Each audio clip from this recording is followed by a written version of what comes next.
Good afternoon, everyone. My name is David Trapani, and I'm here to give you some tips and traps on real estate investment. Many of us have wanted to get into this field. It's something I've always dreamed about since I was in my early 20s. Lots of trial and error during that time.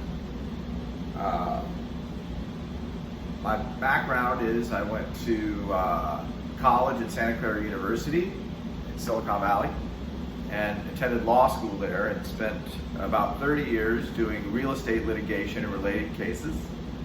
My first real estate investment was way back in 1981. A long time ago, many of you were not born. A lot of mistakes made along the way. One of the reasons I put these videos out there and consult with the many people that I talk to about this subject is because I don't like to see people make the same mistakes that I made. So I'm here to talk a little bit about fundamentals of real estate investment. Later on in some of the other videos, we can get into drilling down into the details of different types of real estate. Airbnb is a hot topic. We'll have a completely separate video about Airbnb and how to acquire and run an Airbnb successfully. So for right now, well, just anybody who wants to know spelling of my name, it's kind of a long one. I've been spelling it since kindergarten. It's David Trapani. This says real estate investor. That's my current occupation, although I'm technically retired. I no longer practice law. I own and operate my real estate investments and live off of the income. And one of the most amazing things about this type of career for anyone really is it offers you freedom. And you don't get chained to a desk or have a 9-to-5 job where you work 40 or 50 hours a week. Guess what else? This is the really cool part. No boss. You're your own boss. Now, I'm not going to sugarcoat it and say you're going to do this tomorrow or you're going to do this in 2 years or 3 years, because it takes time and it takes patience. But if you follow some of these fundamentals I'm about to lay out here for you, I'm going to make a little outline for you. You can take these steps and you also can succeed and find yourself to financial freedom and financial independence. Very important things. So, I'm new to this board, so bear with me. I'm going to try to erase this part of it. We'll leave a little picture of the castle here. This is what we're after. So, what's the first thing that you do? I mean, people call all the time and say, we want to do this. Everyone wants to be a real estate investor, almost all the people that I know. The very first thing that you need to do is, and most people know this one, save money. Why do you need to save money? Because in most instances, you need what's called a down payment. Most of us know what that means. You need some money to be able to buy any kind of real estate, but not always.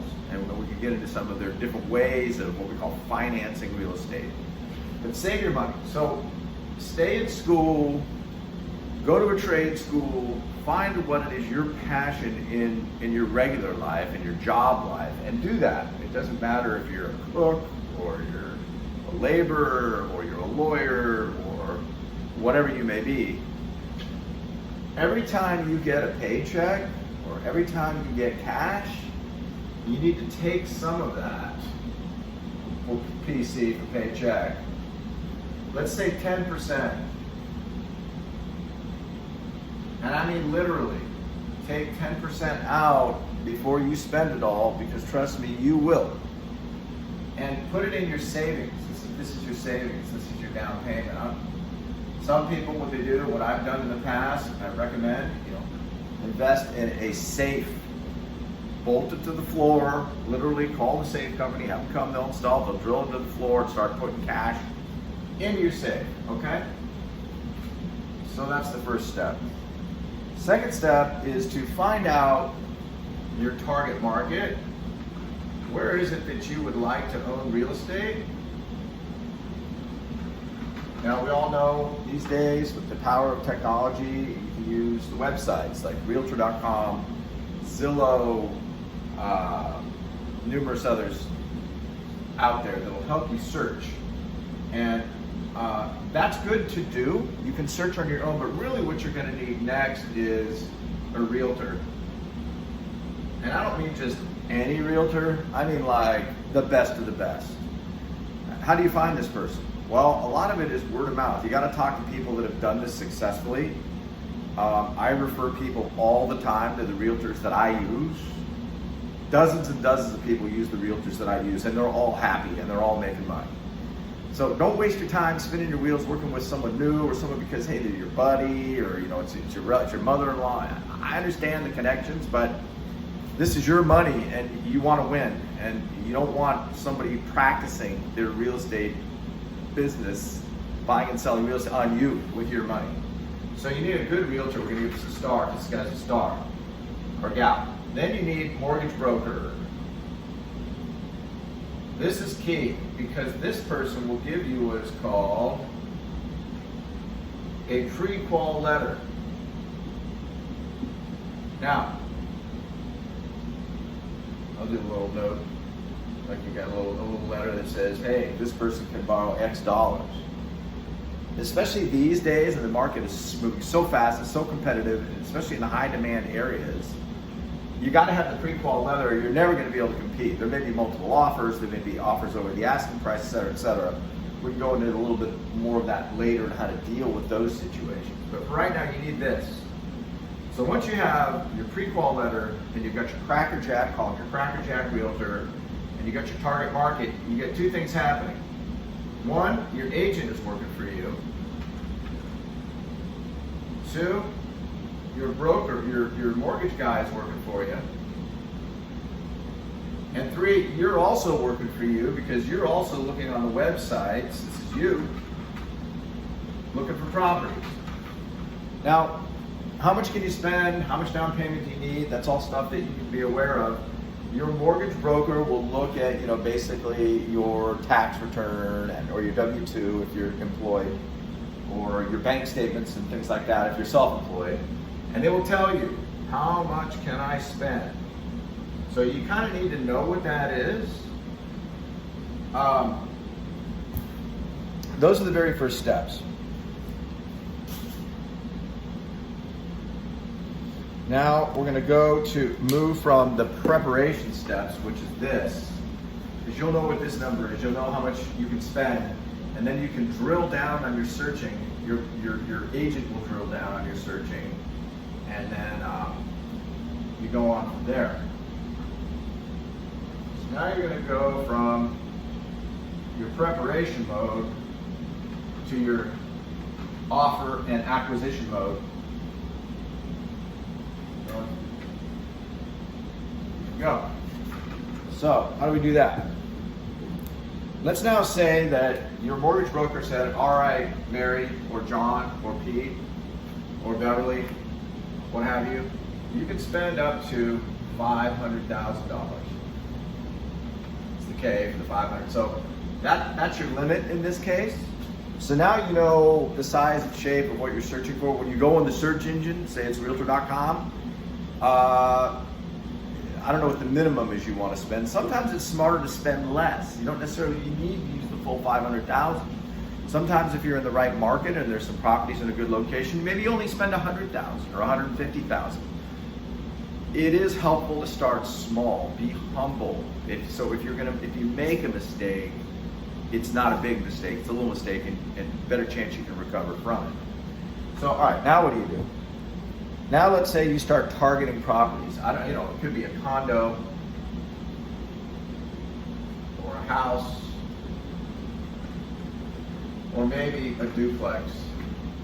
And most of you know what a duplex is. It's basically a small apartment building with 2 units. And there's some definite advantages to the duplex, which we talk about in a minute. Also some disadvantages. So what you do now is you see the property that you want. It's over here. So what you do is you make offer. The way that happens is you communicate with your agent and you say, I like that house. Let's write an offer on it. You and your agent discuss how much you should offer for it. If it's a highly competitive market, you might have to offer more than what they're asking. But if you want to win, you sometimes I have to offer more. Okay. So now, hopefully you've done really good in your savings department over here, and you've got some money saved. So now $500,000 may sound like a lot of money, but in most major cities, that's about average right now. But there are some smaller, what we call tertiary or smaller communities, outlying areas where you can start, which are still good growing areas, where you can get in for less than this. Now, generally speaking, if you're going to buy your house where you live, you can get in for 10% down, okay, or less. Sometimes 5%. And sometimes if it's what's called FHA, which is a specialized loan, you can get in for like 3%. But right now, let's talk about 5%, because that's an easier number to get to and save. So on 500,000, 10% is 50,000, 5% is 25,000. So you need to have 25,000 for your down payment. Your agent makes the offer. If the offer is accepted, you go into escrow. There's a title company that manages all the paperwork, all the money, all the disclosures, all the things that happen until what we call the closing. And when the closing happens, you get a deed, piece of paper that gets recorded that says you own the house, and the money goes to the seller. And you end up with the deed and the house. So you have to put your 25, initially you don't put all your 25,000 at the beginning. You put what's called earnest money, so it's a small fraction. So it might be 8,000. 8,000 is what we call earnest money, EM. And during this time you do your inspections, if you do inspections. Now sometimes you do and sometimes you don't. You look and see if you want the property, you have the guy crawl in the attic and underneath, you check the electrical, the plumbing, and the roof and everything else to make sure the house is not falling down. Once all that happens, then everything that looks good, you decide you're going to go forward, you close. Now you don't always close.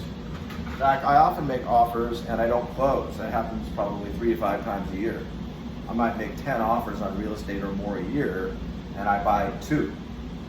So what this means is this 8,000, I know it seems a little scary, is contingent. And what that means is the seller cannot take your 8,000 until you're done with your inspections. And you have to watch your time limits. Your realtor will tell you about this. Do all your inspections, have to do everything in a certain period of time. You can always get your 8,000 back on your contingency if you decide you do not want the house, okay? So you can test the waters, I don't like it. Test the waters, I don't like it. Test the waters, I don't like it. What we're gonna talk about now is actual closing. When you like it, you want it, then you put the other, what is it, $17,000 of your 25, or 8's already in there. You put another 17,000 in, you close, you get the key to the house, there you go. Now, one of the things I didn't mention, and something you need to think about before you get to this point, is what is your intended use of the property? And most people don't, unless it's your house where you're going to live, most people don't really give this much thought, but it's super important. And along those lines, you also think about your exit strategy. How are you going to get out of this if you ever want to? So there's that. So now you've got the keys, you own the house, and what we're going to talk about next is what is your use of the property, and how do you make this a profitable exercise? Because after all, we want to make money, and we want to grow our financial strength. So that's what we're trying to do. More financial strength, the closer you get to financial independence. So, let's say it's a condo. Although for $500,000, most places that's a really nice condo. So maybe it's not $500,000. So if you're going to live there, that's fine. That's easy.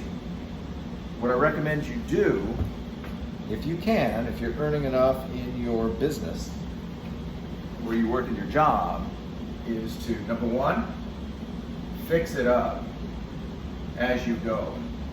And in fact, everyone's heard the term fixer-upper. You've seen one of the people from Texas on the TV with the Fixer-Upper show. Love that show.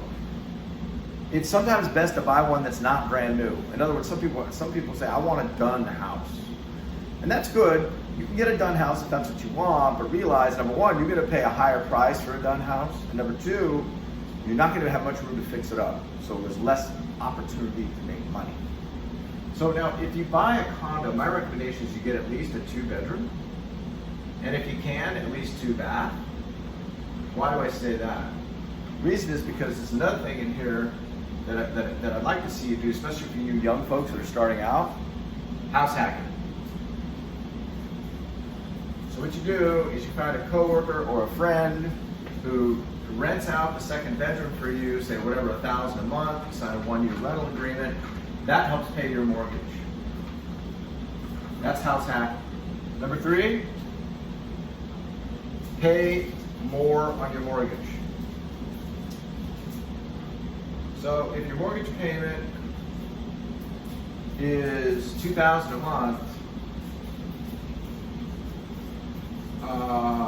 and you can afford it, pay $2,500 a month. Or if you can afford it, pay $3,000 a month. Why? Because there's always interest on your loan, which means that's money. It's like rent money. Interest is useless. You don't want that. You want as little interest as possible. The faster you pay down your mortgage, the more equity you're going to have, more appreciation and value in your home you're going to have. In fact, what I do on some of my properties, some of my Airbnb properties have high cash flow. A lot of rents are coming in. I double pay my mortgage. I pay double. If it's $1,500, I pay $3,000. So I'm beating down the principal faster. I'm paying less interest, and I'm building my equity, which is what you want. Right now, when you close, how much equity do you have? Usually, you only have your $25,000 down payment is your equity. But if you're fixing it up, your equity's going up. If you're paying more on your mortgage is going down, your equity's going up. And this number, this 25, can become 50 and 100,000 and that or more, and that's your money. So what you're doing here is what's called leverage. You've taken $25,000 and you purchased a $500,000 asset. And that means the $500,000 will go up in increments against $500,000. That's the power of leverage. So if you fix it up, you're making it more valuable, you're enjoying the improvements that you made. Make sure you make the right improvements, and we can do a whole video on the types of improvements. House hacking, you rent it out, your friend's $1,000 is helping you pay this, and you do that. Now, let's say instead of a condo, you got enough money to buy a duplex. Love duplexes, they're fantastic. It's a great way to build wealth with real estate. So we're gonna say no to not the condo, we're gonna do a duplex over here. So you got one here, and a little roof. Now, you can do, I believe, check with your mortgage broker, 5 or 10% down.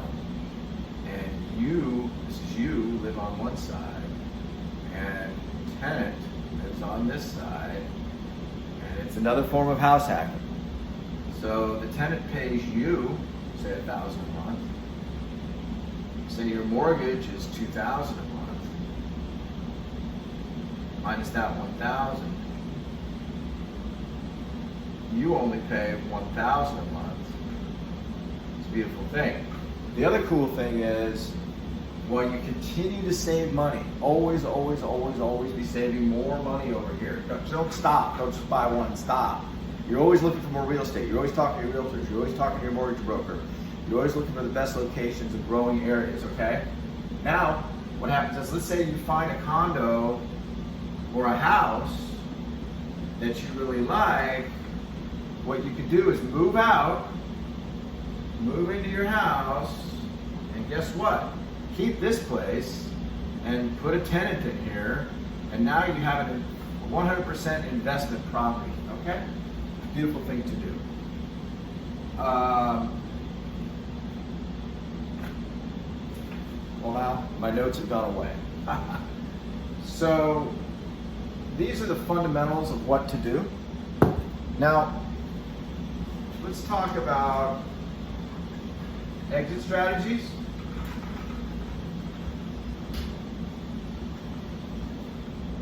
So let's say you've been very fortunate, you've got a great job, you know, you're making a lot of money in your regular day job, and you've managed to get, now let's say you have a condo, and that's a tenant, so that's an investment property for you. You have a duplex, and you lived there for a little while. This was you, but you're over here now. And you had a tenant on the other side. And also you house hack this because you have a tenant here that, remember, it's a 2-bedroom, 2-bath, so your tenant likes that, and that tenant will pay you, let's say $1,000 a month house hacking. Same thing over here, your tenant on your duplex is paying you, say, $1,500 a month. That goes to you to pay the mortgage, house hacking.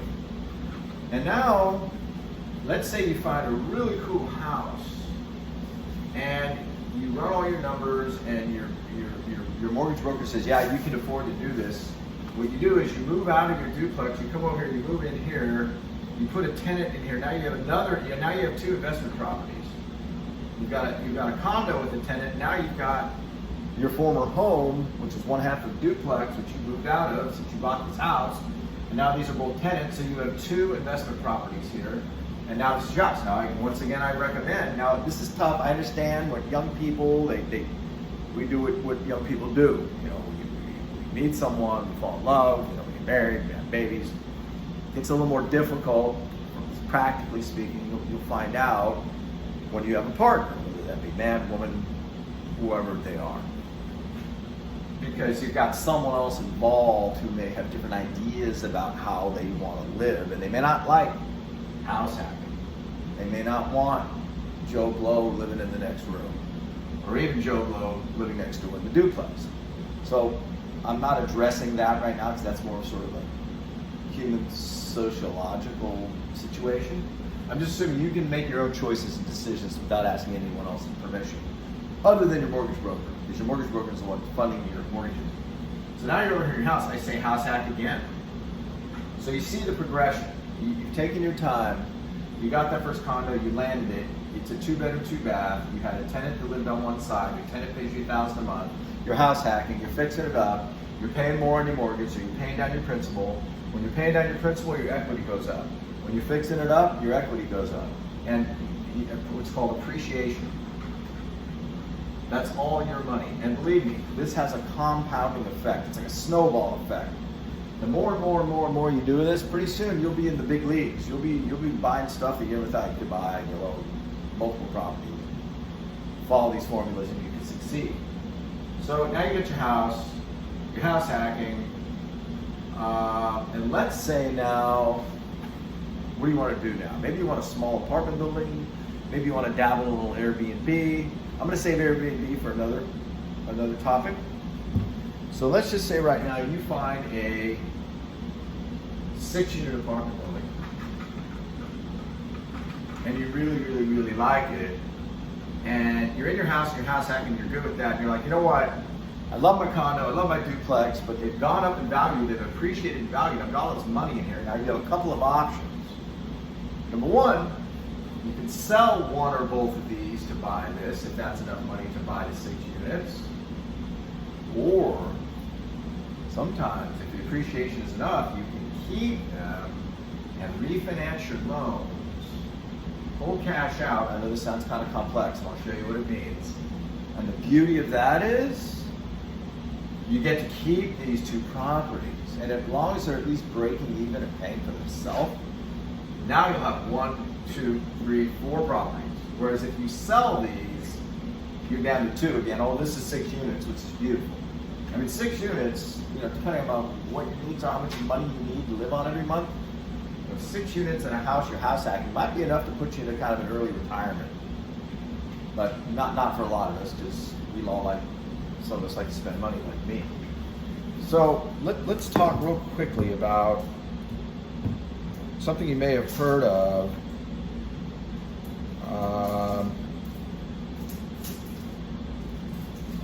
2 more things I want to talk about. Let's leave that 6-unit apartment building up there. let's delete all this stuff. And you basically have, well, you have three ways.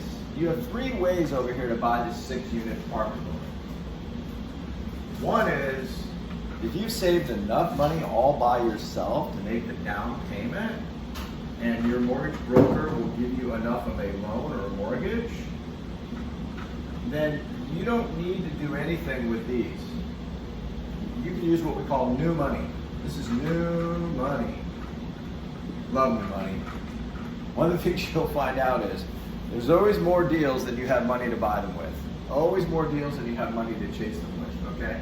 So you're constantly having to figure out how to get creative, and I can give you some really creative ideas on how to get money to acquire more real estate and alternative ways of financing real estate. So one is new money.